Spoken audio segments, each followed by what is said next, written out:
It's the 10% Happier Podcast. I'm Dan Harris.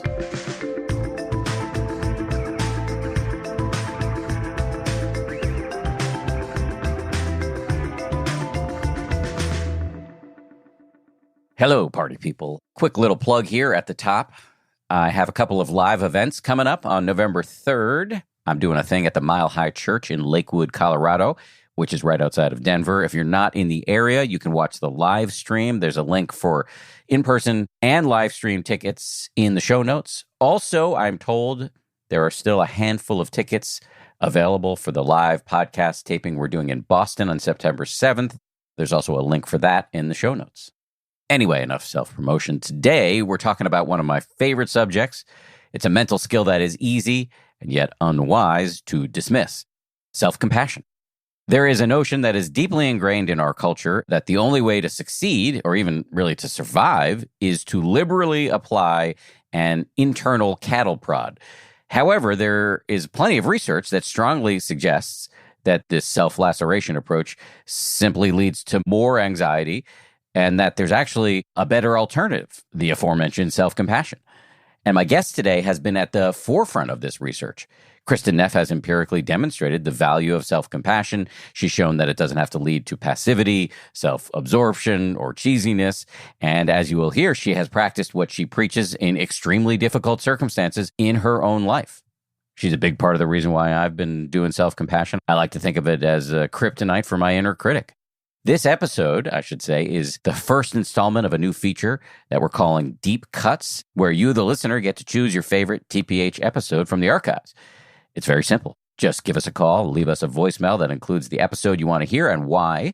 And the number to do that is 508-656-0540. We'll put the number in the show notes so you don't have to write it down. Anyway, here's the voicemail we got about today's episode. Hello, my name is Stace Williams. I live outside Santa Fe on unceded Tewa and Pueblo lands. And I'm calling because my favorite episode of 10% Happier is Kryptonite for the Inner Critic with Dr. Kristin Neff. Listening to that episode really sparked a journey for me, and practicing mindful self-compassion ever since has really helped me reduce the unrelenting inner critic that's been such a part of my life. The journey has also led me to re-examine my relationship with shame. And while I can't say I'm free from it, I can say my life is immeasurably improved because it has so much less a hold on me. Thank you so much for all you do and for bringing these wonderful experts and their great practices into our lives. Be well. Thank you, Stace. A little bit more about Kristin Neff before we dive in. She's an associate professor of educational psychology at the University of Texas at Austin. She's the author of a book called Self-Compassion and the follow-up book, Fierce Self-Compassion. This is a great episode. I do have one little editorial note here before we go. You're going to hear me mention a few times in this interview a book that I was working on at the time. 4 years later, I'm still working on that same book. And part of the reason for that is that I've decided to be self-compassionate in the writing process, to take my time and make the thing as good as I possibly can. All right, enjoy. Annoyingly, you actually have to practice meditation to get all of the benefits and insights that we talk about on this show. That is why we created the 10% Happier app to help you make meditation a sticky habit. And according to the people who use our app, it actually works. One happy user writes, "I'm learning, trying new strategies to manage stress. I've become more aware of my thoughts, habits, and emotional responses. I'm growing. I like myself more. It's worth a try." To help you give it a try, we're offering subscriptions at a 40% discount until September 3rd. Of course, nothing is permanent, so get this deal before it ends by going to 10%.com/40. That's 10%, one word, all spelled out, .com/40 for 40% off your subscription. Nice to see you. Thank you for doing this. I've been wanting to talk to you for a while, actually, because I'm actually writing a book about kindness right now, and I want to do a chapter about self-compassion, so... Okay. You are the leading expert. So, before we get to self-compassion, though, I want to hear how you got interested in meditation in the first place. Right. So it was my last year of graduate school. I was finishing up my PhD at Berkeley, and then basically, my life was a mess. Right. I had gotten out of a divorce. It was a very messy divorce. I was feeling a lot of shame, and I was also feeling a lot of stress. Not so much about what I finished my PhD, but more after 7 years of my life when I get a job. Right? The job market was really tight. And so I thought, well, I've heard that meditation is good for stress. And it was Berkeley. So right down the street from me was a meditation group. I was lucky. Probably right down every street. Right down every street, yeah, in Berkeley. So that, on every corner. But luckily, the one I chose to go to, the woman leading the group, it was actually a Thich Nhat Hanh Sangha. The reason it's important is because some meditation teachers, mindfulness meditators, wouldn't necessarily talk about self-compassion. But Thich Nhat Hanh, one thing that's unique about him is he's really emphasizes the heart qualities of practice. Especially since he's a Vietnamese Zen master, and Zen doesn't talk a lot about compassion, full stop, as I understand it. Right, but he does in particular, right? And so I started in his tradition, and the very first night I went, the woman talked about having compassion for yourself, that you needed to actively cultivate compassion for yourself as well as others. And so I was also learning mindfulness, but because my life was such a mess, because I was such a mess, almost immediately I saw the difference it made when I turned toward myself with this kind of kind, warm, supportive attitude. I just saw in my own experience it really made a difference. So, and then I started practicing more in the insight meditation tradition. I think because I'm a scientist, it just was a little more compatible with my way of approaching things. But with people like Jack Kornfield, The Path with Heart, Sharon Salzberg, Loving Kindness. So I was always really drawn to the integration of, you might say, the spaciousness of mindfulness with the heart-opening qualities of compassion.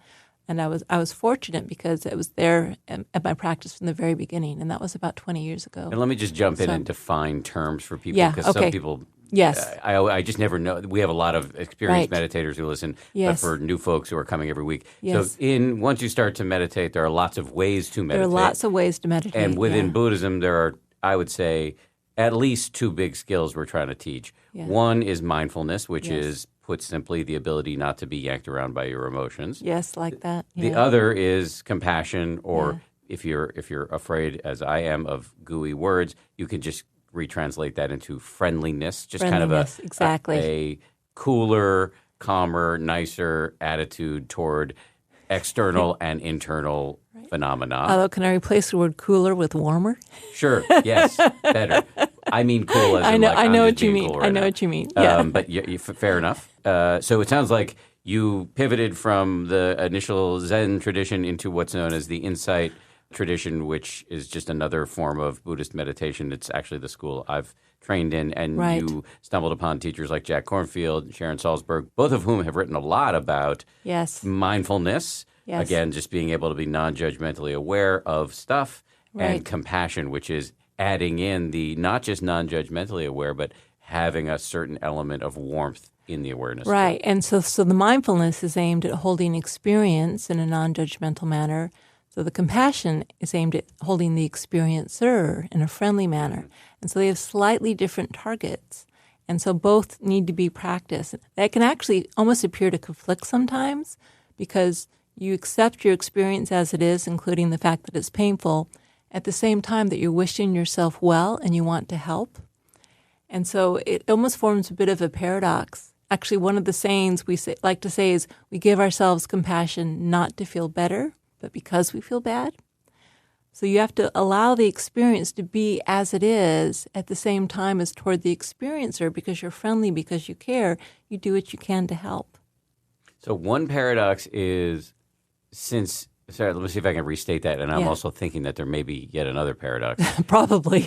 One paradox is, in mindfulness meditation, we are not trying to control anything. We're just trying to see things as they are, see clearly. Insight is, the clear seeing of whatever's happening, so that it doesn't own us. Right. But in this case, when you add in the compassion layer, you're trying to notice that there's suffering there. Yes. And you're not trying to alleviate it per se. You're just sending warmth toward the suffering as it is. Right. You aren't trying to manipulate your experience, because if you use compassion to try to make the pain go away, it's actually just another form of resistance. So you have to fully accept the fact that this is painful, this hurts, and that's the mindfulness, validating and accepting the fact that this is really painful right now.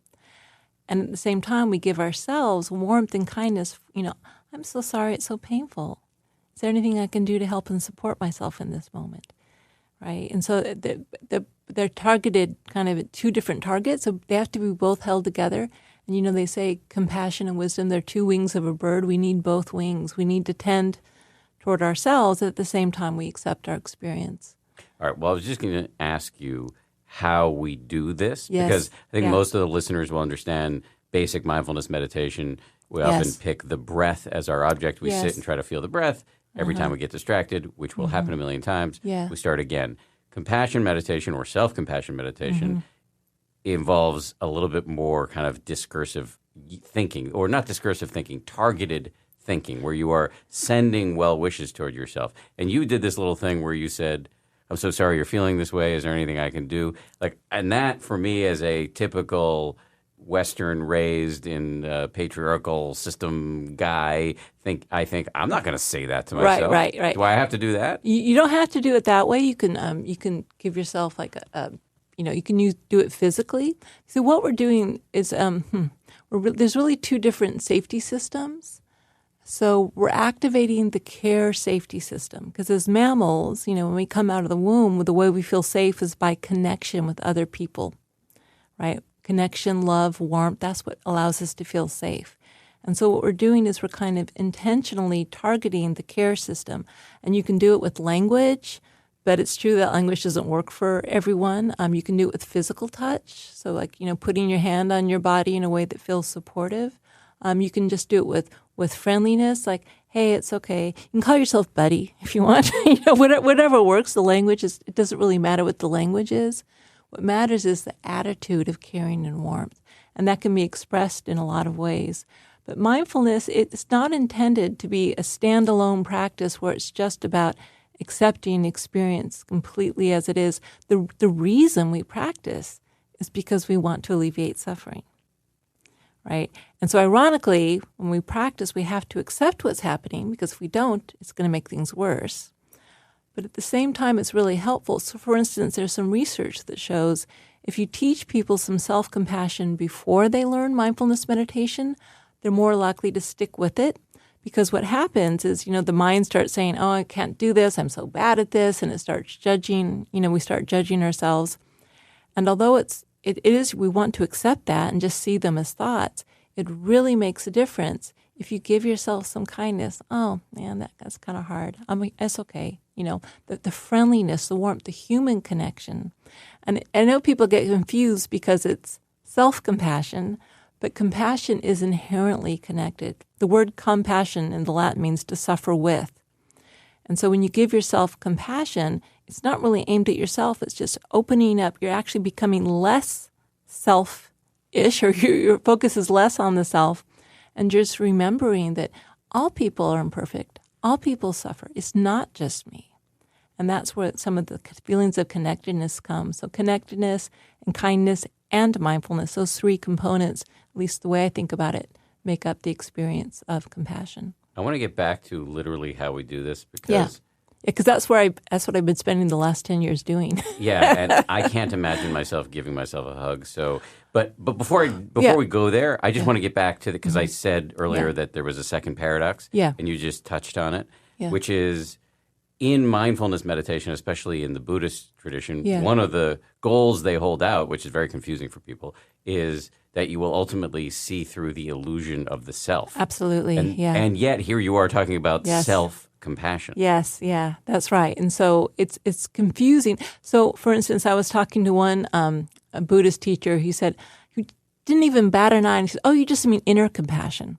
If you think of it as inwardly directed compassion as opposed to just outwardly directed compassion. And of course, compassion is unidirectional, inside and outside.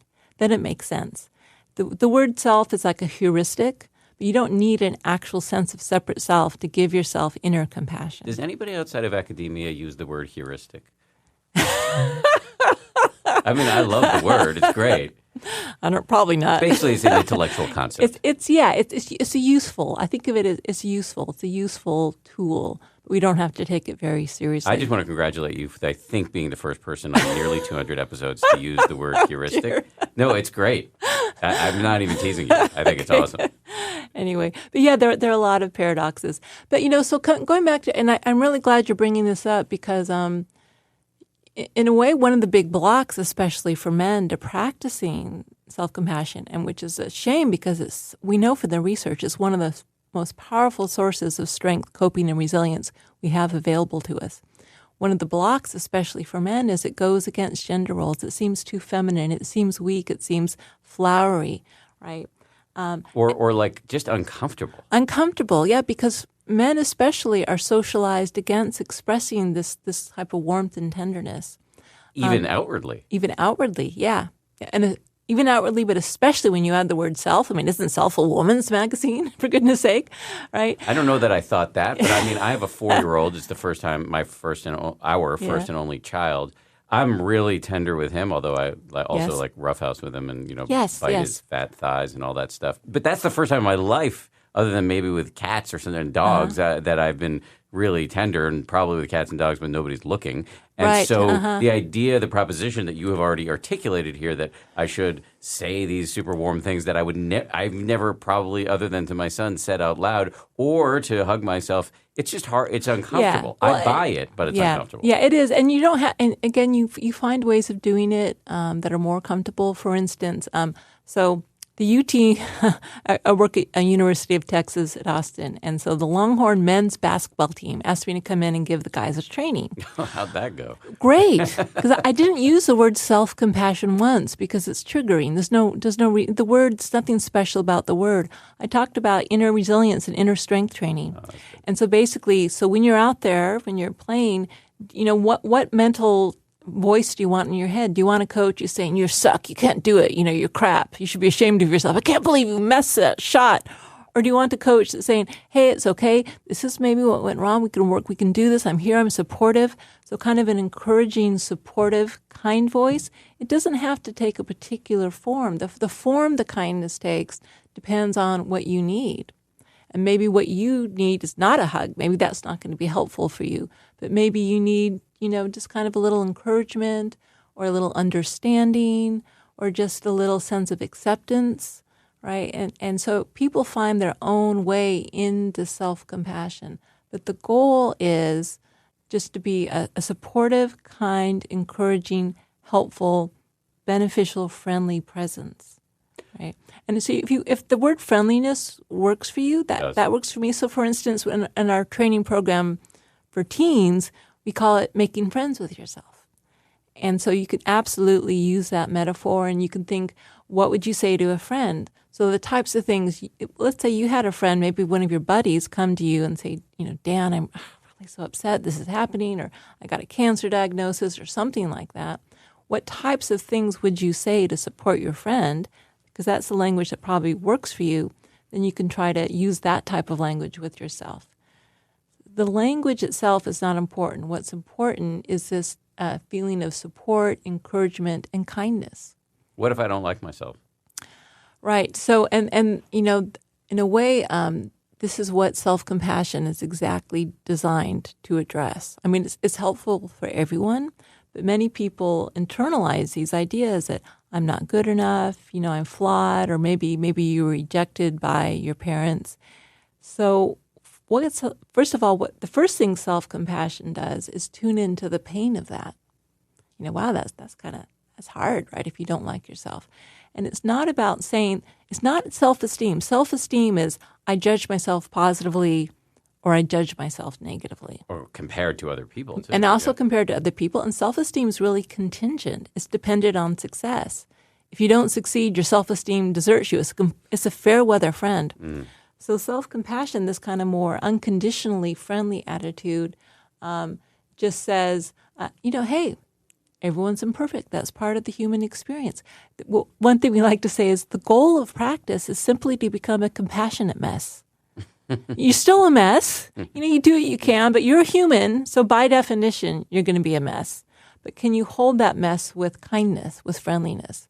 Because if you don't, if you take, it's kind of, again, another paradox. If you take your imperfection or messiness personally, if you identify with it as who you are, then you aren't seeing the whole picture. Because when you really start getting into practice, the reality of who we are is so much bigger than this particular moment in time. And, we reify this experience into a sense of solid self. When in reality, this is just what's unfolding, right? And so you might say we hold this unfolding mess with great compassion and kindness and friendliness. And the warmth is important. And again, just going back to the physiology, we are mammals, right? And we've got, especially human mammals, humans are born the most immature. It takes 25 to 27 years for the prefrontal cortex to fully mature. And in my case, it's taken nearly 50. Yeah, and I like to joke it may take another 5 years for the kids to actually leave home. And the reason, that's because the human brain is so plastic and it's able to, change and evolve. And that's why we're such slow developers. But physiologically, we needed a system in place that would prompt the infant or the child to be safe by being taken care of by parents or elders who take care of them, and that would also prompt the parents to take care of the child. So we have a very evolved care system as part of our physiology.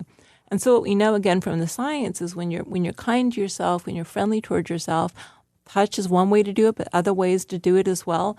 You actually lower the cortisol levels, you reduce the sympathetic nervous reactivity, and you actually activate things like heart rate variability, probably oxytocin. The dots haven't been totally connected, but most likely you're increasing oxytocin. You're actually activating this physiological system that's designed to make us feel safe. The problem with not liking yourself is it's very threatening and you feel isolated. And so remembering that, hey, everyone's imperfect, it's okay to make mistakes. Can I learn from it? What we find is that friendly, supportive attitude, it has all sorts of benefits. It increases motivation. It allows you to cope. So just for an example, there was one study done of soldiers who had come back from Iraq and Afghanistan and had actually seen action overseas. And they found that how soldiers treated themselves, how compassionate they were to themselves around the real trauma they had experienced was a very powerful predictor of whether or not they developed PTSD 9 months later, post-traumatic stress disorder.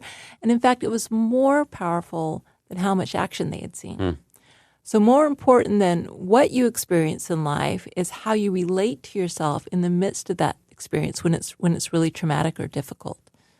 And so, when people say self-compassion is a weakness, not for these soldiers, and if you think, again, to use a metaphor, if you think of life as a battle in some ways, it's challenging. It's really hard to be a human being. It always has been. But you might say even especially now, when you go into these challenges or when you go into battle, who do you want inside your head? Do you want an ally who's saying, I'm on your side, I'm here to support you? Do you want to be a friend, that kind of that warmth, that care, that I'm going to do what I can to try to meet your needs as best I can? Do you want that voice inside your head?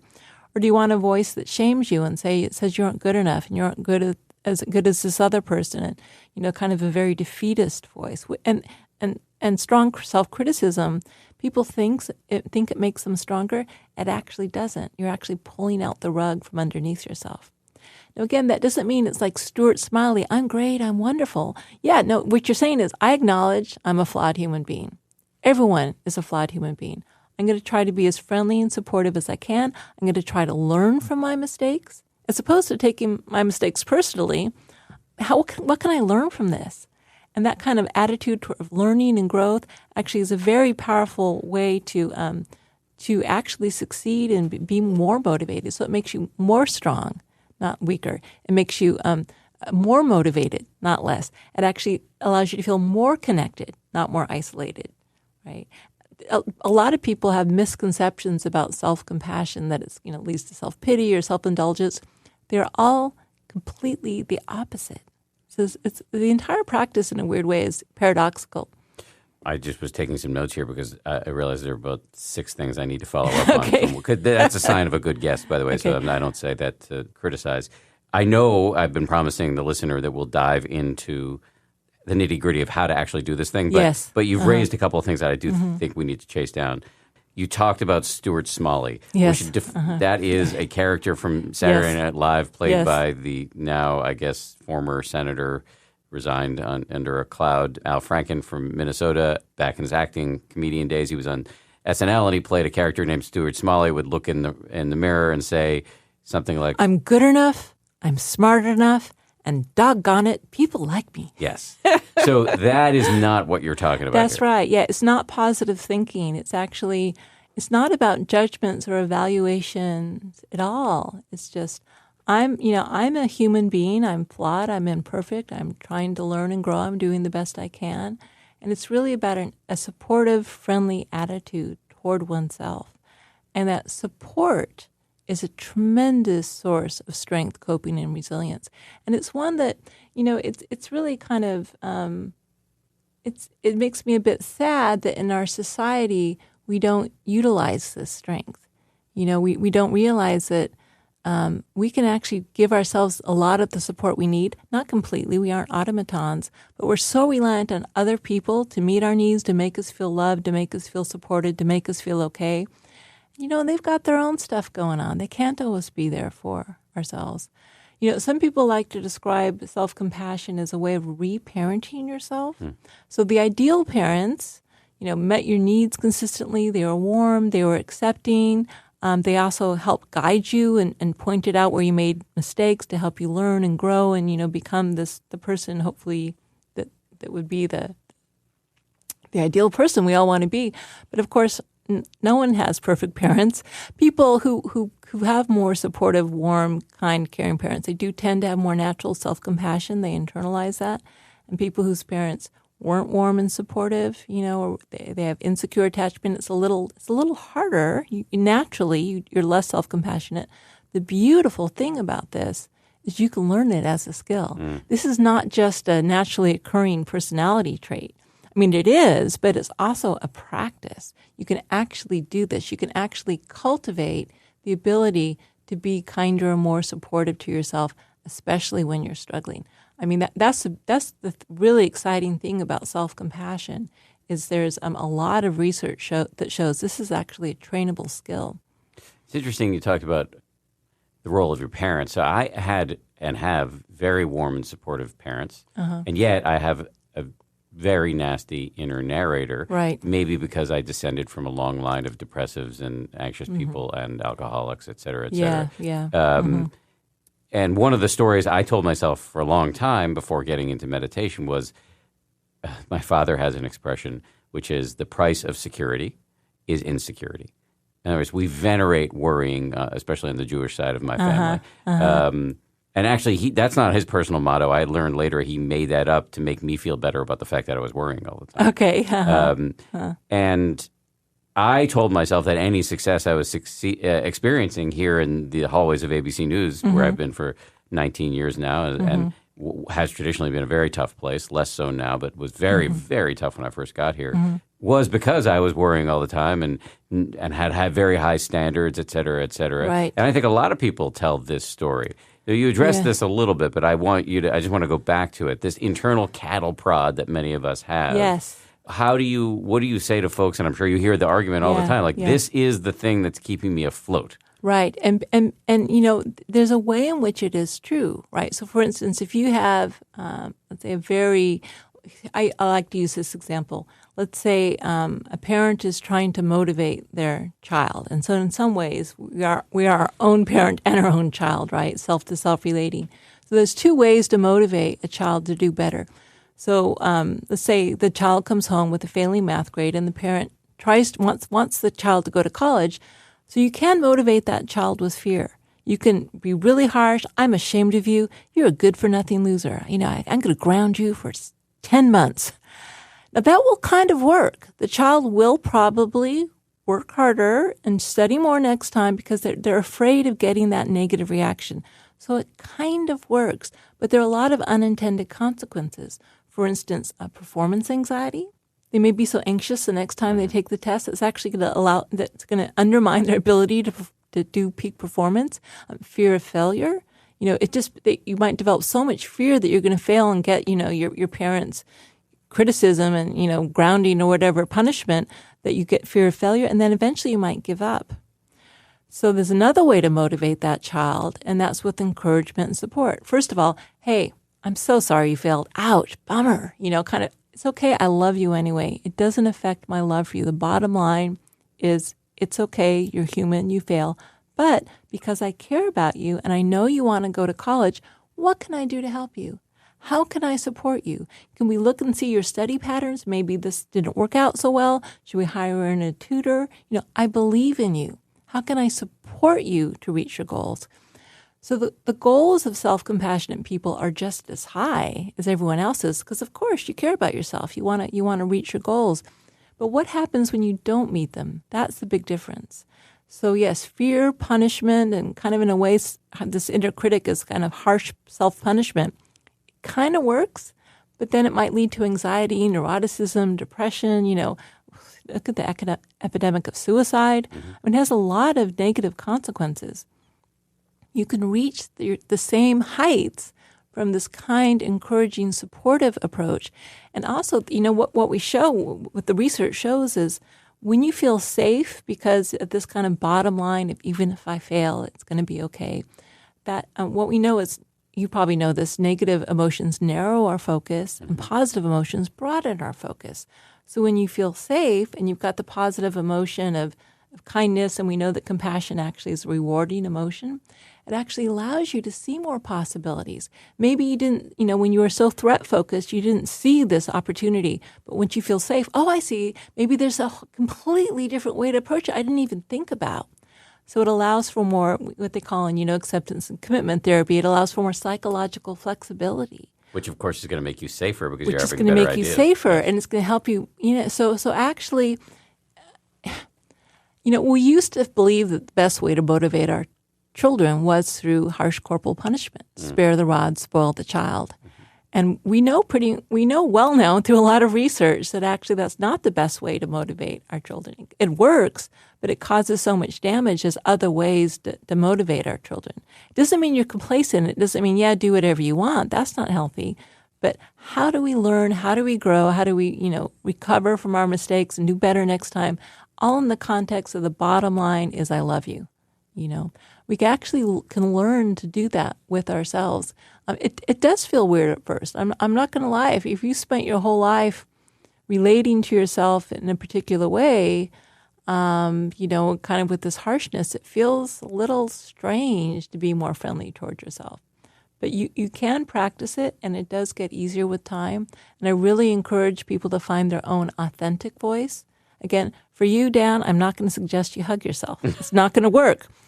But there may be, some other ways. What works for you? What helps you feel more accepted, more encouraged, more cared for?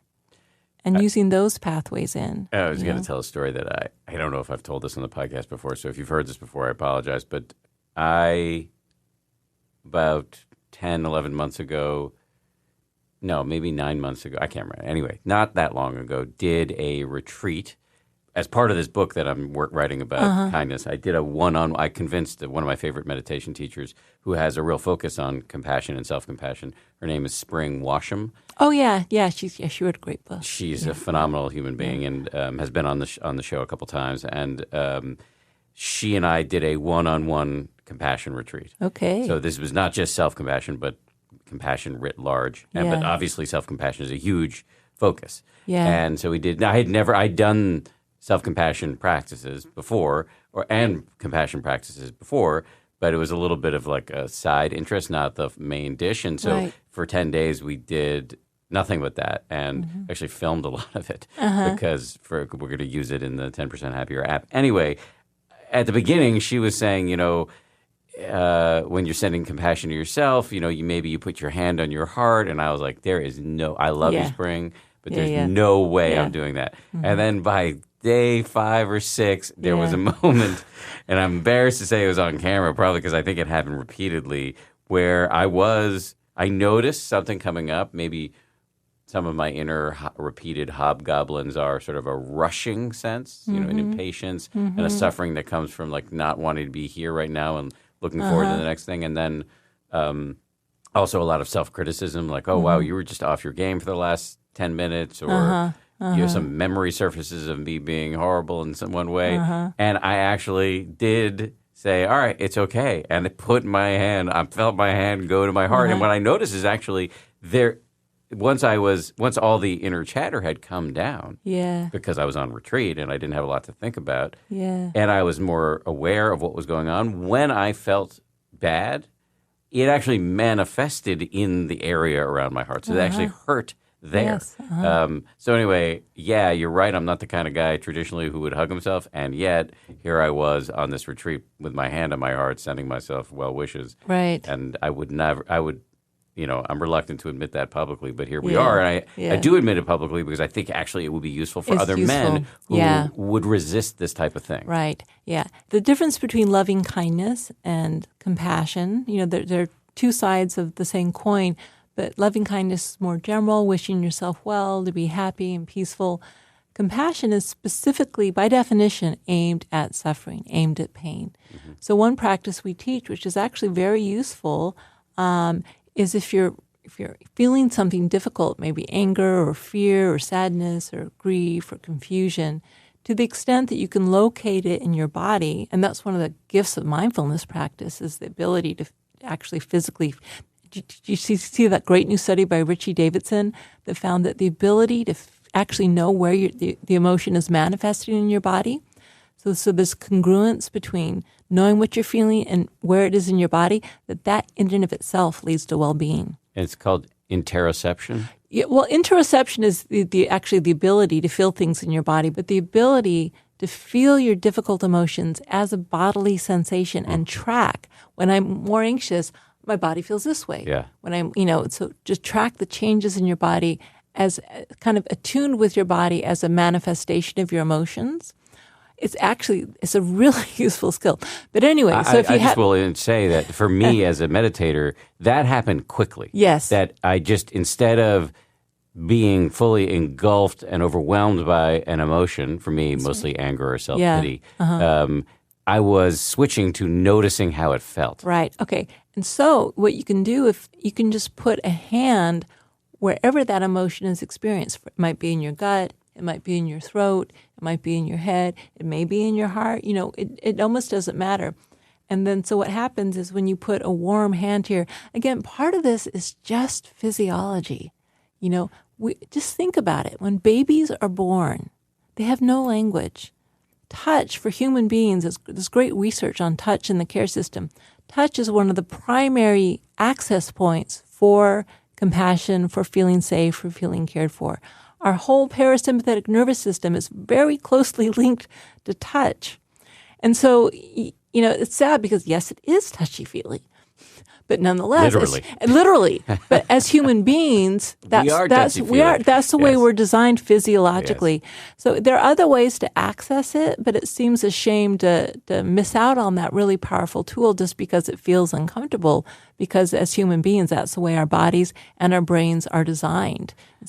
We're designed to react to touch. This is why I think you're such a successful. Also, tone of voice.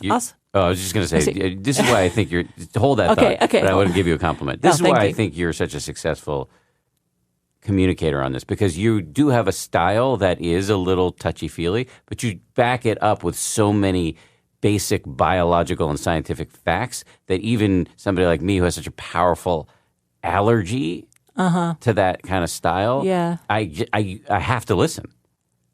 Right. Well, thank you. Well, and I think in some ways that's the integration of the masculine and feminine, right? So sadly, why do we not like touchy-feely? Because it's kind of seen to be feminine qualities, and science and hard logic is supposed to be a masculine quality. And, to succeed, we're supposed to be masculine, and I'm both, and that's, both simultaneously. That's kind of... We all are, right? We all are.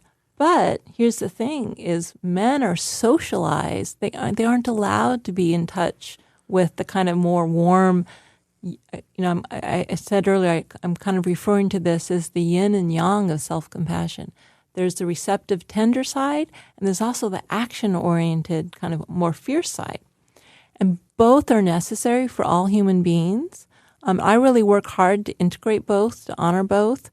But in work contexts, the yang, the kind of masculine, is honored and valued.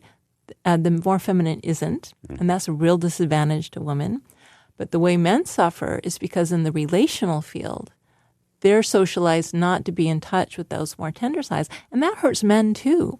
Yes. And so we're all being harmed by not being able to be our true authentic selves, which is both masculine and feminine, both active and passive, both receptive and, goal-oriented. These essential dialectic, we need both simultaneously all the time. And I think maybe that's what you're picking up on when saying I'm a touchy-feely scientist. I'm integrating my left and right brain, and both are really important, I feel. Sebene Selassie, who's a teacher who's a friend and a teacher I really like.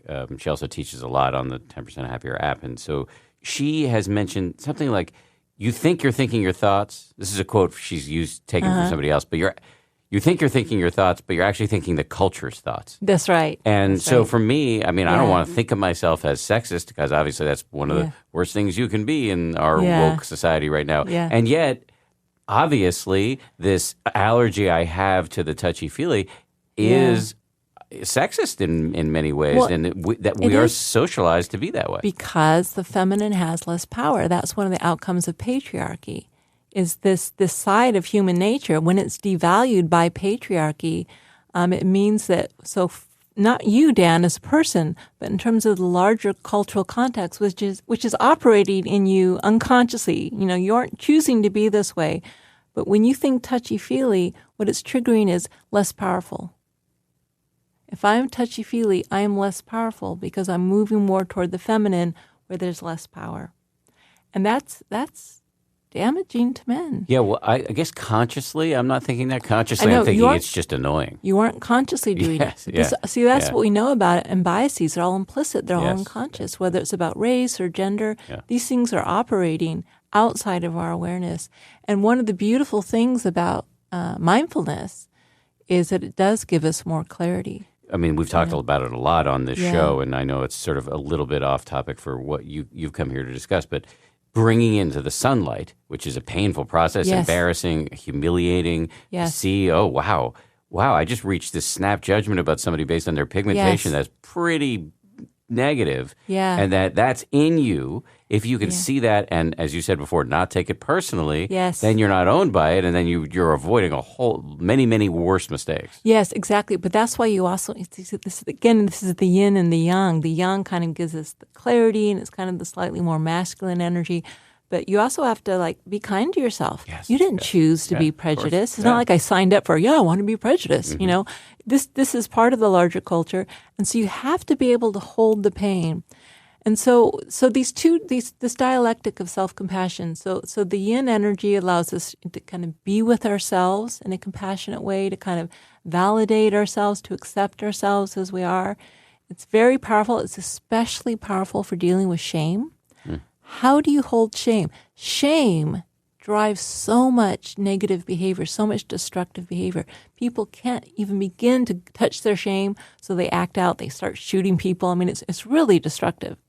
And actually, there's a little bit of gender in shame as well, because it manifests differently. But a lot of men's behavior, what we know psychologically, is driven by the avoidance of shame, right? How do you hold shame, that intense pain? You have to hold it with kindness. Hey, this is part of being human. Everyone feels this. Everyone's imperfect. Everyone makes mistakes. The mess of shame, you need to hold it with compassion. And so the healing power of self-compassion is more part of the, it's not totally either or, but it's more part of the yin side, the kind of being with ourselves in a kind, accepting, warm way, loving way, if I can use that word as a scientist, but it's an expression of love. But then there's also the action side. Think of a firefighter who jumps into a burning building to save people who are, about to go up in flames, or servicemen and women who actually risk their own lives to protect people. That is an ultimate act of compassion. but it's the other side of it is taking action or motivate. A coach who motivates the kid to achieve their goals, or teachers, or people who work 3 jobs to put food on their table for their kids. All these stem from care. But so sometimes care requires being with, acceptance. Sometimes care requires taking action to try to alleviate suffering. And that's slightly more the yang side of self-compassion. But people, first of all, they're confused. They don't realize it's there, and that's why they think it's weak. That's why they think it's selfish. They don't realize that it also has these action qualities. And then that's where gender comes in. All right? So men aren't allowed to be yin, and women aren't allowed to be yang.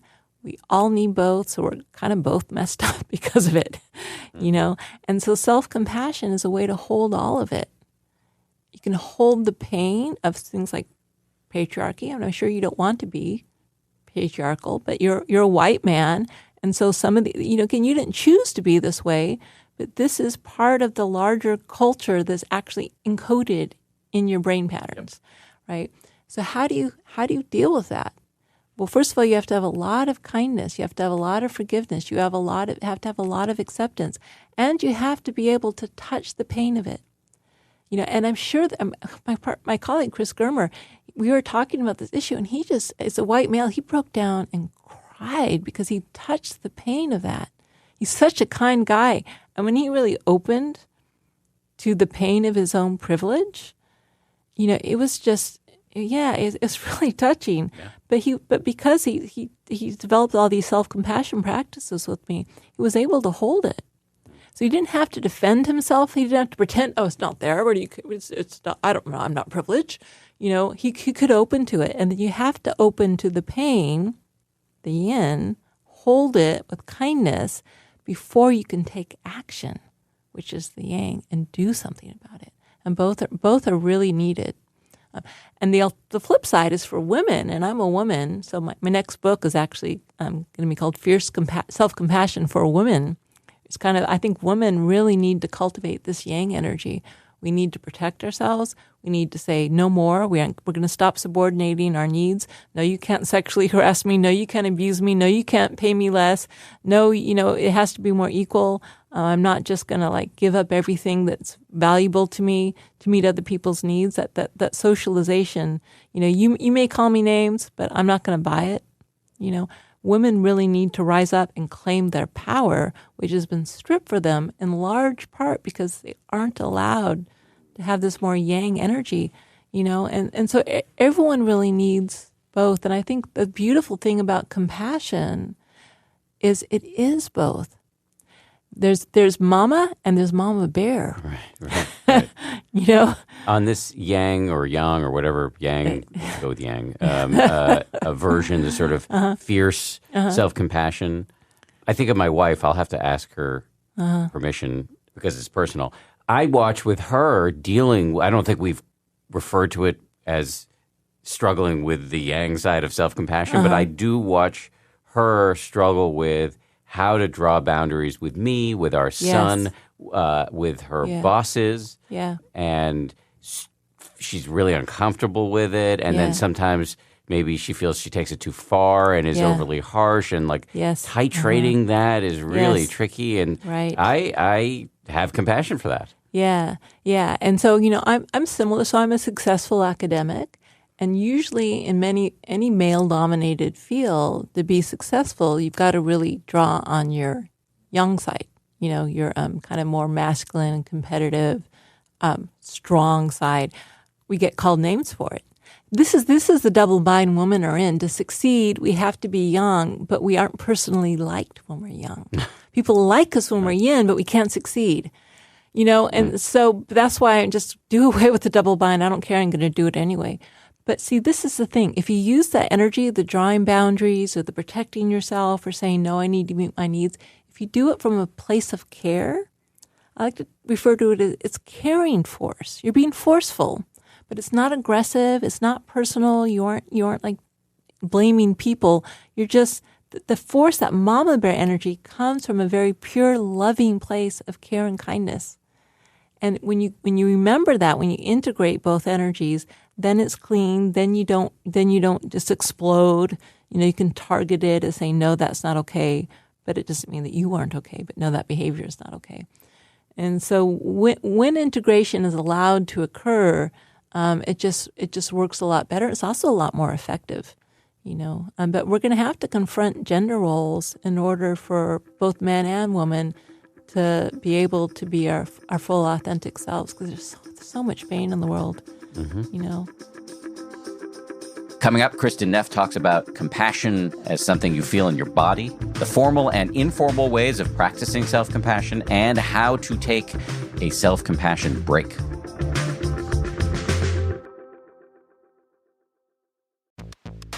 Feeling a little low on happiness? The Caribbean's sunniest island awaits. Spend just a moment on Aruba's world-class beaches, and you'll fill up on so much sun and warmth, you'll definitely leave with some to spare. From cooling trade winds to crystal clear water to the nicest locals on Earth, Aruba's natural beauty will put you at ease and melt away your worries. And here's the secret to it all. What you feel in Aruba never fades.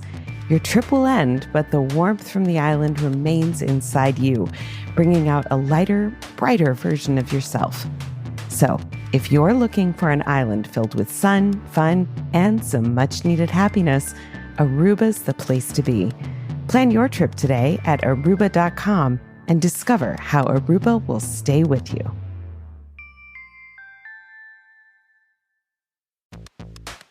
I remember very vividly shopping for baby gear before our son exited the womb and entered the world. And it was fun, but also really stressful. And it felt like I was learning a brand new language. Babylist helps families celebrate with the best baby registry, ideas and inspiration for how to throw a great shower, great gifts, and digital tools that keep you and everyone you love connected. Choosing products for a growing family can be confusing. At Babylist, their expert-backed advice guides you through the process of building the perfect wish list. Their shop is deliberately curated with expert-selected and real parent-tested items to make it easy to figure out what's right for you and your family. I think I can speak for my wife on this. I believe both of us would have loved to have had this available to us when we were about to become first-time parents. Start your registry today by visiting babylist.com.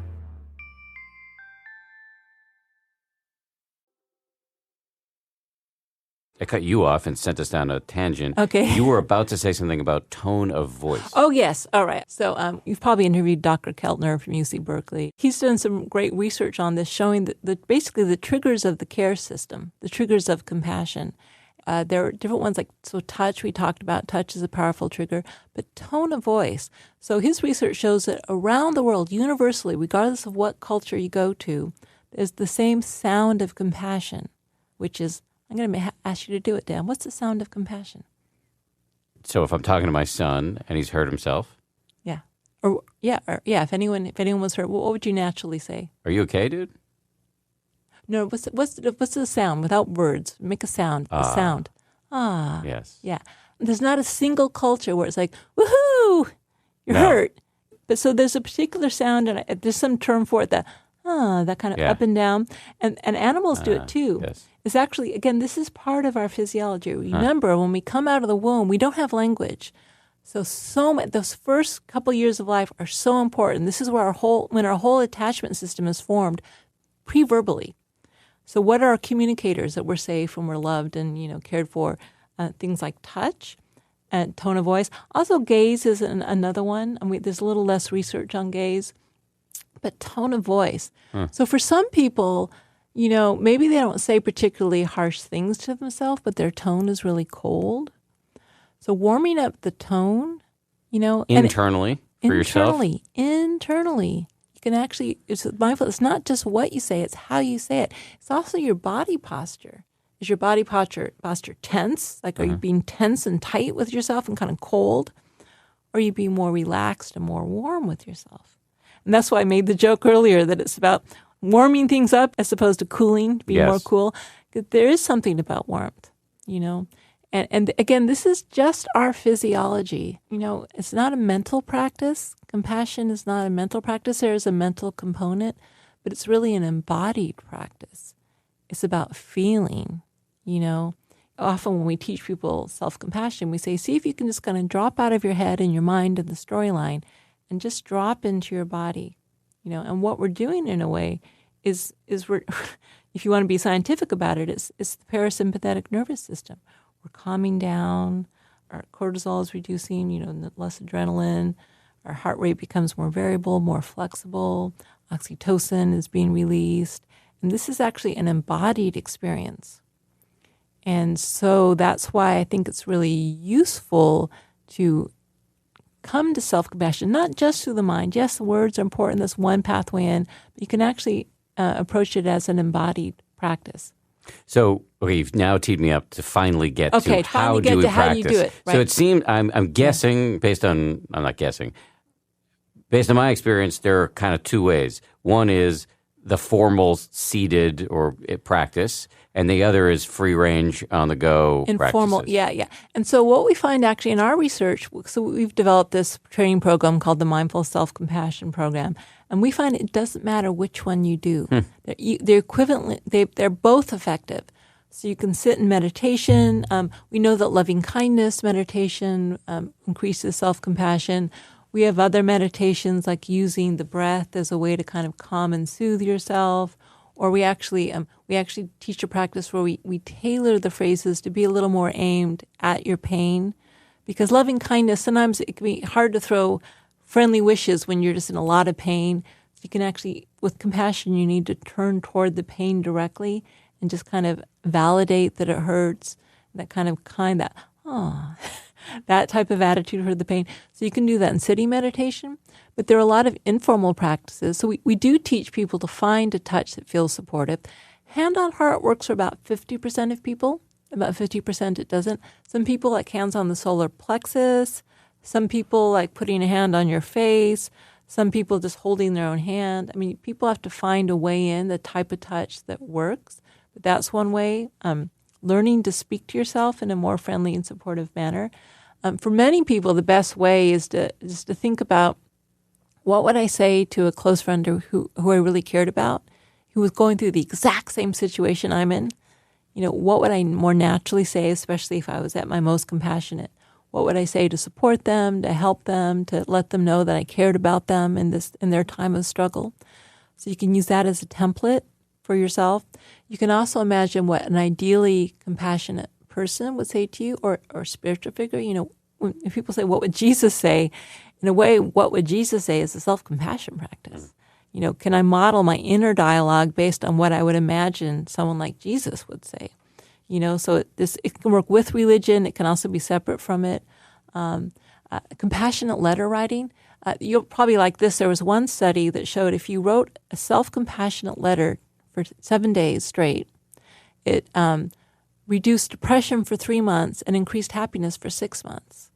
Right? That very simple act. And I think there's a lot of reasons of how it operates. One thing, your perspective taking. Instead of being lost in the pain, you're stepping outside of yourself and doing perspective taking and saying, wow, you're really having a hard time. Is there anything I can do to help? So by doing that, you're disidentifying with the pain, which in and of itself is powerful. That's kind of the mindfulness. But then you're also adding the sense of connectedness. Hey, it happens to everyone. Imperfection is the human experience. It's not just you. You know, and we forget that when we make a mistake or we get that call from the doctor, we think something has gone wrong. Like, this is the plan I signed up for. As if everyone else is being perfect and has a perfect life, and it's just me who's struggling. So reminding yourself of common humanity, that this is normal and this is part of being human. You aren't alone. And then the kindness, right? The warmth, the kindness, the care aspect. All three elements are really important. So another way you can practice self-compassion is just reminding yourself of those three components. We have something called the self-compassion break. First, you use mindfulness. You just remember, wow, I'm struggling. You might think that's obvious. It's really not. A lot of people aren't even aware that they're struggling. They're so lost in the struggle or trying to fix the struggle, or, you know, they don't have any perspective. They're totally identified with it. They can't help themselves when they're lost in the pain. So first is mindfulness. Oh, I see. This is a moment where I'm really having a tough time. And then you remind yourself of common humanity. Well, this is part of life. It's not just me. It's not abnormal to be struggling. The sense of isolation that we get when we fall into the illusion that everyone else is perfect and we aren't, it's debilitating. They say in evolutionary biology, a lone monkey is a dead monkey, right? So that feeling isolated because we made a mistake is really, really detrimental. So remember, hey, this is part of how we learn. This is normal. It's natural. There's nothing wrong to make a mistake. And then bringing in the kindness. What can I say to let myself know that even though I'm struggling, I care, I'm there for myself, I can support myself, I'm not going to abandon myself? I mean, think about that. Don't we do that? We abandon ourselves when we struggle. We just, our minds don't even go there.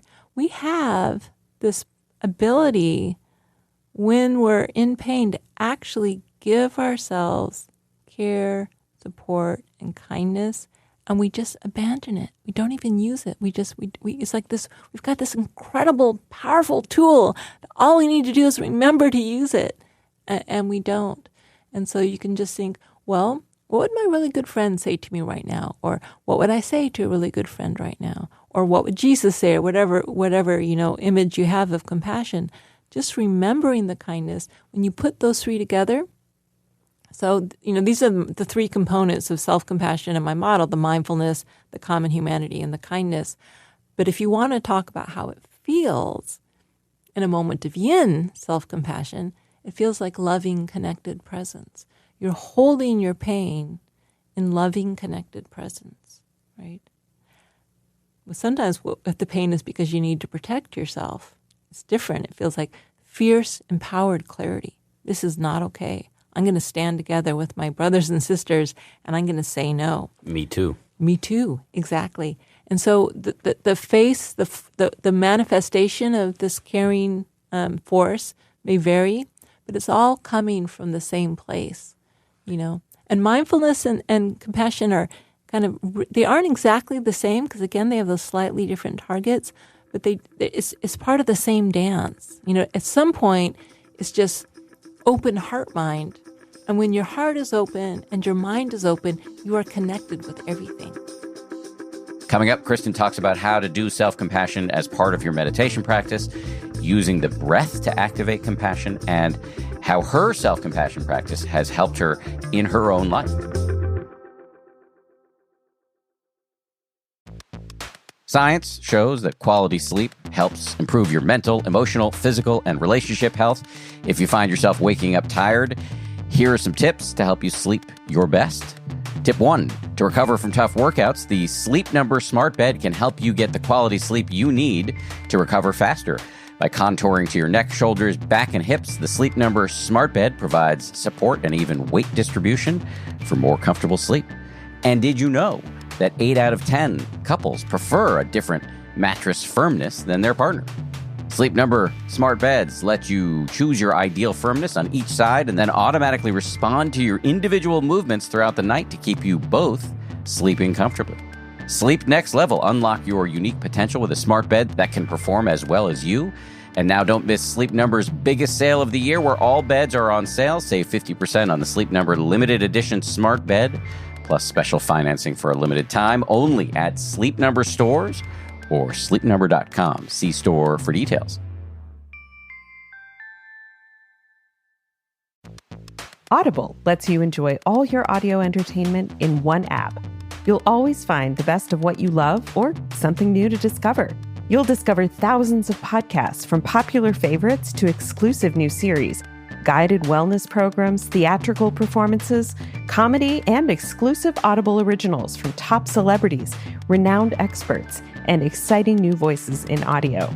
As an Audible member, you can choose one title a month to keep from the entire catalog, including the latest bestsellers and new releases. I've just decided to start listening to Stephen King's Dark Tower series based on my husband's recommendation. He's listened to all 8. Wish me luck. New members can try Audible free for 30 days. Visit audible.com/10% or text 10% to 500-500. That's audible.com/10% or text 10% to 500-500 to try Audible free for 30 days. Audible.com/10%.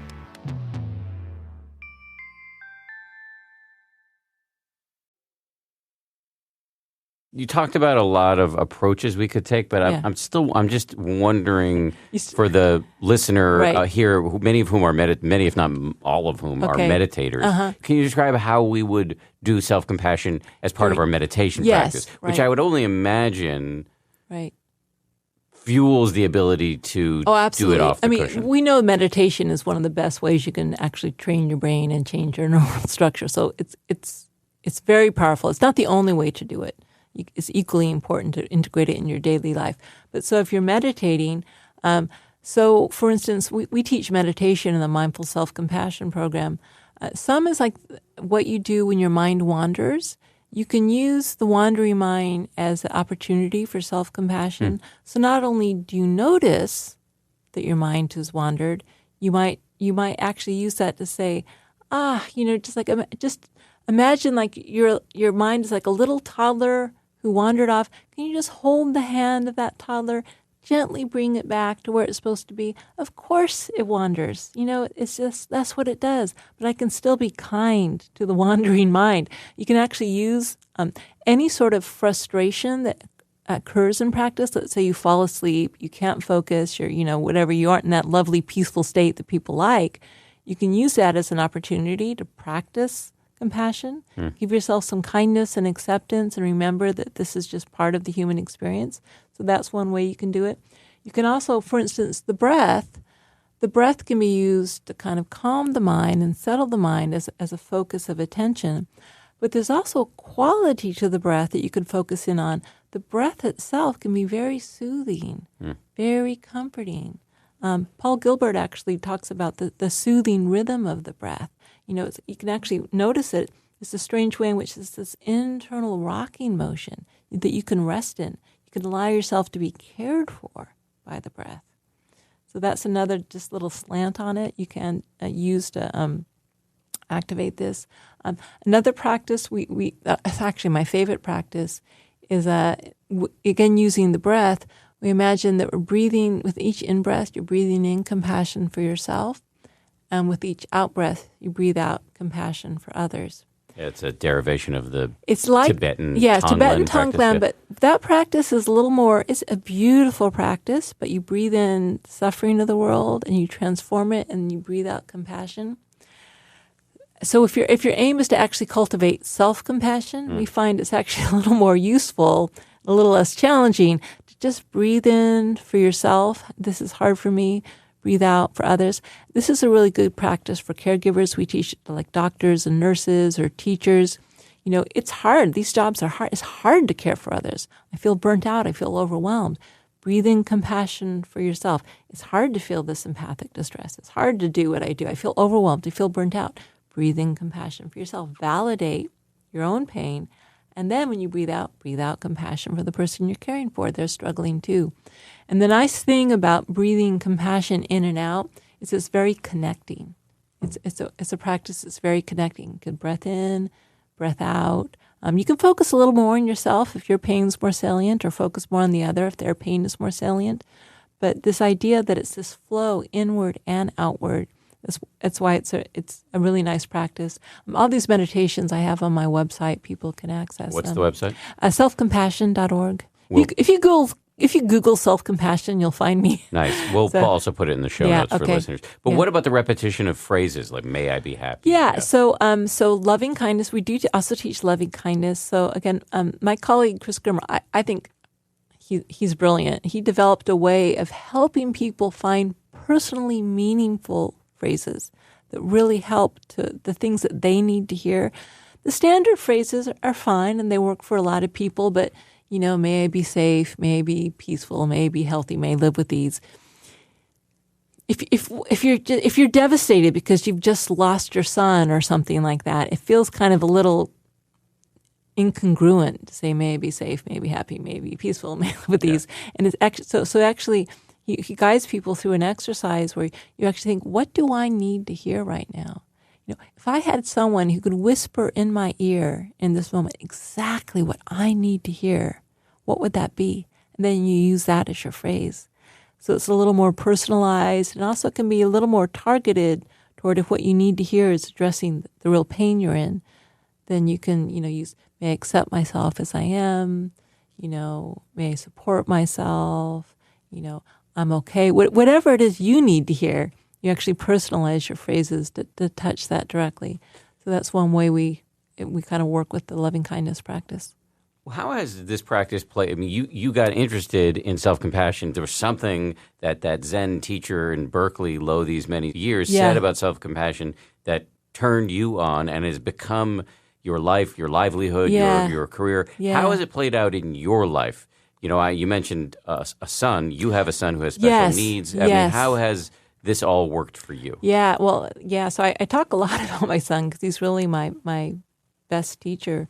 My son is autistic, and I had about 7 years of pretty dedicated self-compassion practice under my belt by the time he got diagnosed. And I can't even imagine how I would have gotten through without it. I would have, but it helped me tremendously. So it helped me both, not only the mindfulness practice of accepting my feelings, allowing the grief to be there, allowing the feelings of disappointment to be there without judging them, without making them go away. But what really helped was, in addition to that, giving myself that, it's really hard. This is really hard. I would actually give myself that love, that kindness, that care, especially like when he was having a ear-splitting tantrum. Even though he's in pain, I made sure he was safe, but that's when I would do my breathing in compassion practice. I would just, this is so hard, breathe in for me, this is so hard, I feel overwhelmed, I don't know what to do, I feel like I want to jump out a window, and it's, and I kind of gave myself that love and support and that care. And then I was able to also breathe out for him, and, so it allowed me to stay connected in those moments rather than just focusing on him or, just being overwhelmed. So it's really helped me in that practice. Just really everything I've gone through. I mean, at this point, self-compassion it has become a habit. Occasionally, sure, thoughts will come up, feelings of failure and stuff come up, and there's pain. But now my habit is to just recognize it as pain, and to do whatever I need to do to be there for myself in the moment. Again, whether that's I need some acceptance, some yin, some soothing, some comforting, some validating, or whether that's action. It's helped me. You might say, well, so I'm an academic, and there's been some struggles in my academic career as well. It's really helped me, the fact that I can integrate the care with the taking action. It's helped me be more stable and more balanced, even in times of challenge. Again, I'm still a mess. Don't get me wrong, Dad. I'm still a mess, but I am a compassionate mess. It's an achievable goal. I mean, that's the beauty of it. Sometimes I joke, I'm glad I'm a compassion teacher and not a mindfulness teacher, because I don't always have equanimity. I'm not always aware. I get lost, but I can pretty quickly now, I'm in the habit of whatever pain, whatever mess is happening, I just hold that with compassion. That's the name of your book, by the way, Compassionate Mess. That's the name. I was thinking that. I think it's going to be Fierce Self-Compassion for Women, but I'm also like the idea of compassionate mess. It's a nice idea because, it kind of explains what it is. And that actually is the goal. Rob Nairn actually said that. Message to your editor. Okay, that's the book I'd be more likely to pick up at an airport. But that's right. But remember, my book's for women. I know. I think I know a lot of women. I feel like I've sold a lot of books to women. Okay, so we can maybe have two titles. But I agree. I love that phrase because it just really, it captures it. High self-esteem is not an achievable goal. Maybe not even a desirable goal. Yeah, exactly. But compassionate mess is. And when you hold things in compassion, anything becomes workable. That's the thing. It becomes workable. And you can actually learn, it sounds strange, but you actually learn to rest your awareness in the loving, connected presence, in the compassion, holding the pain, as opposed to your awareness being identified with the pain. Well, so let's walk me through that. Okay. So how this works in a moment in your mind for you. So for me, I have lots of, I don't want to guess at what your little, daily thorns in your side may be. But for me, it's like I have the whole self-critical thing around. I have more around belly fat than I want to have. I'm a skinny guy, but I wish I had the abs I had in my mid-30s, and I'm now coming up on 48, and they're not there anymore in any discernible way. And so every time I pass a reflective surface, when I was just at the beach for a week with my family, there was a lot of like, oh my God, looking at myself. So what in that moment, how would things work? So, and this is why the three components of mindfulness, common humanity, and kindness are helpful, because they're actually it's almost like a little mini instruction guide of what to do. So first, it has to always start with mindfulness. Mindfulness is the foundation. You got to notice that hurts. Instead of being lost in the thought that I wish I didn't have a six-pack, it's like the pain of that. That's hurts. Whether or not it should hurt, whether or not, whatever. In fact, it doesn't matter because it does hurt. Mm-hmm. So you look in the mirror, oh, wow, that's painful. I mean, look, I'm 52. I'm past my prime. That's not fun. It's just, but it's the reality, right? So you look in the mirror and you say, oh, my God, I'm getting jowls or whatever it is. So identifying the pain of it, right? And then the common humanity, right? Just remembering, well, it's part of being human. It's part of aging. Everyone, nothing's lasts forever. This is actually part of the human experience. There is no human being alive that didn't get older, and that these things, their body didn't start changing. That's not what it means to be human. It's not just me. See, there's a tendency in the moment to think that every other man in the world, they're all GQ supermodels, aren't they? They all have a six-pack. I have some friends who are older than me who are ripped, so that's on my mind. Yeah, okay, but they too eventually, they'll get old and they'll die. Sorry to break the news, Dan. No, I'm well aware of that news. Yeah. I'm just, what's happening cognitively for me is I know I'm going to die. I know everybody I know is going to die, but I feel too young to be at that point. Right. Okay. So nonetheless, so maybe some people, that's maybe your friends who managed to keep the six-pack at age 50, whatever, maybe that's not their particular thing they struggle with. But surely it's something. Mm-hmm. The human experience is about, we struggle with our imperfection. The human experience is not about perfection. That's an Instagram illusion. Really, isn't it true? Yeah, maybe it's not autism, but it's something else. Maybe it's not that they don't have a six-pack, but it's something else. Everyone struggles in their own way. I've thought about starting an Instagram account only of my son's tantrums. Right. Yeah. So what you're really opening to, it's not you're opening to a particular thing. You're opening to just the fact of human imperfection. Mm-hmm. It's normal. This is, you aren't abnormal. It's nothing bad or wrong about not having a six-pack. Again, if you want to, that's fine. If that's your goal, there's nothing wrong with it. But just remembering that, that your humanness, remembering your humanness, letting go of the idea of perfection, which is false and an illusion, right? It causes a lot of suffering, but it's false and it's an illusion. So just opening to the reality that being human isn't about being perfect. You know that, so reminding yourself of it. And then I know it in theory. I know it for other people. You know it, yeah. So but you forget it, right? It's not that you know it, but you don't in the moment. You've forgotten it. It feels like a recipe for complacency. It feels like, and I know you're going to rebut this, but let me just play out the string. Yes. It feels to me, especially as it pertains to the belly. Okay. I can't believe we're dwelling this long on my nose. That's okay. No, it's good. It's good. It's nice. That, if I hit the gym harder, or if I hadn't eaten half of my son's plate of French fries, this wouldn't be this way. Right. Okay. So what you're doing in that moment is you're kind of falling into the illusion of complete self-control. It's actually, we aren't able to control things and have them be perfect. Now, if it really is important to you and also you feel healthier and stronger, absolutely. Go to the gym, do more sit-ups, right? If it's important to you and it's an important goal, and if it's going to make you happy and it's going to help you relieve the suffering, then you bring in the kindness. The kindness could go a couple ways depending on what you need. The kindness may be, I'd really feel so much better in my body if I did more sit-ups. What can I do? Maybe I can make it easier for myself. Like me, I pay my yoga teacher to come to me so I don't have to actually go to class.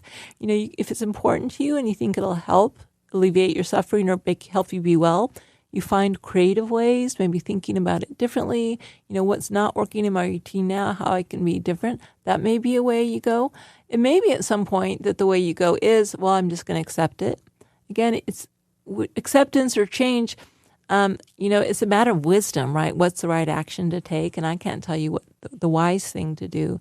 But the thing is that getting down on yourself and shaming yourself and like feeling bad about yourself for not having the six-pack you want, here's what happens, right? And maybe let me know if this is true. You think that in the moment and you feel bad about yourself. And then because you feel bad about yourself, boy, that glass of wine looks pretty nice. Or, you want to comfort yourself to kind of counteract the feeling bad about yourself. And it actually ends up working against you. Yes. Shame is not the best motivating force. Wouldn't you agree? When you're feeling full of shame, I will agree. When you're full of shame, is it really a get up and go attitude? No, but there's some like a dry-eyed, sort of clear-eyed analysis of deficiencies does help. Absolutely. That's the mindfulness. That's the clear seeing. Constructive criticism is incredibly helpful. Kindness leads to constructive criticism. Judgment and shame leads to harsh, destructive criticism. We know for a fact that constructive criticism is more helpful than just saying you're a fat loser. I mean, who does that help? So again, the motivational power of it is because it hurts so much to call yourself a fat loser, you have some motivation to try to avoid that self-whip, but at the end of the day, it's probably going to undermine your efforts because you're going to feel so bad about yourself. You're going to have that extra glass of wine or that piece of chocolate cake, right? But thinking, wow, actually, this will make me happy. I can see clearly. I could open to the pain of it. How can I constructively do something different to help myself achieve my goal? So that's the kindness. That's the kindness. Right. Kindness, so that's kindness the third is part. not. Yeah, kindness sometimes. Remember, kindness can be yin or yang. Kindness sometimes is, it's time. I just have to accept it. But the kindness also might be the yang. Okay, what can we change to make things better? How can I help you? How can I help you reach your? You say to yourself, how can I help myself reach my goals in an effective, realistic manner? And warmth and feelings of safety are actually going to be more supportive of you being able to reach your goals than just shame and dumping lots of negative feelings on yourself. It actually, pulling the rug out beneath yourself doesn't ultimately help very much. So we got a little off track, but so it's important that these three elements. We need to be mindful. Mindfulness is the core. We need to be aware. We need to remember our connectedness. We aren't alone. The feelings of isolation, again, is one of the most psychologically debilitating states we can be in when we feel all alone. So you need to remember our connectedness in this struggle of human life and our connectedness in the mess. I'm not the only compassionate mess. We're all messes. You're a mess. I'm a mess. Everyone's a mess. That's just part of being human. And then the kindness. And how might that kindness manifest? Sometimes the kindness is tough love. Sometimes the kindness is accepting love. Sometimes the kindness is encouragement. Sometimes the kindness is, I'm overworked. I need to cut back on my hours so I have more time to have work-life balance. Again, wisdom knows what the right thing to do is. But what's important is the friendliness, that intention, the kindness. The kindness is always aimed at helping, alleviating suffering, And so you can actually just go through those steps. And it's a very easy thing to do. You can do in the moment. We teach something called the self-compassion break, where you find language that works for you because people are really different. And once you get like phrases that work for you, it's almost like a mantra, and you can just repeat those phrases. Sometimes some touch can just automatically set it off, right? You can use the breath. There's lots of different ways, and so I think in our Mindful Self-Compassion program, I think we have 37 different practices. Some work for some people, some don't. But I think it's really worth spending the time to find out what works for you. I mean, I'm talking to you as a human being right now. If you struggle with this, what works for you? What doorway actually opens that door to this loving, connected presence, to this feeling of oneness, to this feeling of well-being, this feeling of care? Because you want that. We all want that. We're human beings. And so what doorways open that for you? And it's actually worth spending some time asking that question. There's no right or wrong answer. But once you start habitually entering that doorway, that door becomes easier and easier to open. You did a great job with this. Thank you. Thank you very much. Thank you. That's my kind and friendly voice. At least I'm directing it to you. Yes. I'll learn how to do it to myself at some point. Yes. Thank you again. Great. You're welcome. You're welcome. Thanks again to Kristin Neff. Got to spend some time with her one-on-one a couple of weeks ago. It was a pleasure. She's the best. Thank you to you for listening. Don't forget to check out the link in the show notes for the live event coming up in Colorado. And thank you most of all to everybody who worked so hard on this show. 10% Happier is produced by Justine Davey, Gabrielle Zuckerman, Lauren Smith, and Tara Anderson. DJ Kashmir is our senior producer. Marissa Schneiderman is our senior editor. And Kimmy Regler is our executive producer. Scoring and mixing by Peter Bonaventure of Ultraviolet Audio. And Nick Thorburn of the band Islands wrote our theme. We'll see you all on Wednesday for the second installment of our Deep Cuts series, this one with the best-selling author and podcast host, Malcolm Gladwell.